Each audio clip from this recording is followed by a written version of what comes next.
First of all, we do know that seedlings, from the time they're grown to the time that they mature, we lose about 40%. It's only 40 to 60% of those seedlings that actually survive.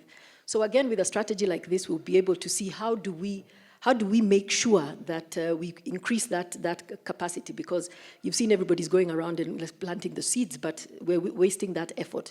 So again, with this strategy, we'll be able to look and see, is it the pastoralists, do we teach them about the ratio between planting and, planting an arable land, and having their animals.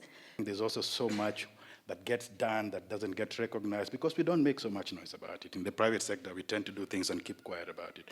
But I think that there is a lot of work that needs to be talked about, and as we go forward, the Association of Manufacturers is very keen to continue driving that work.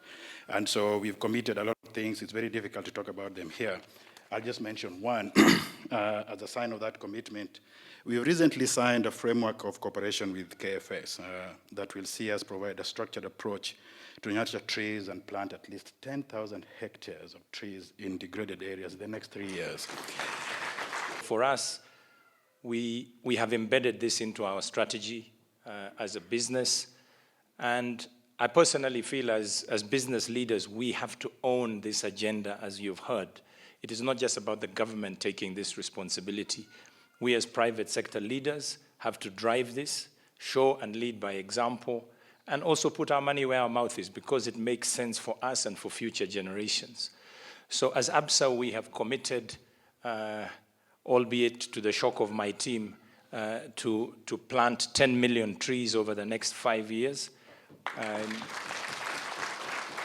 At TABL, we are very, very close to this agenda. In fact, it is called up in our strategy.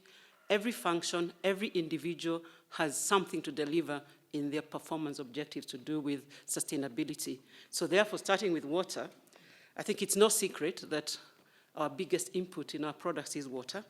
So you take a lot of attention to water supply.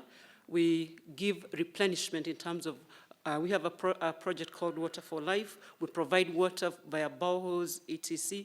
And in the last, so far, 6.5 million people we've provided, 2.5 million being in Kenya.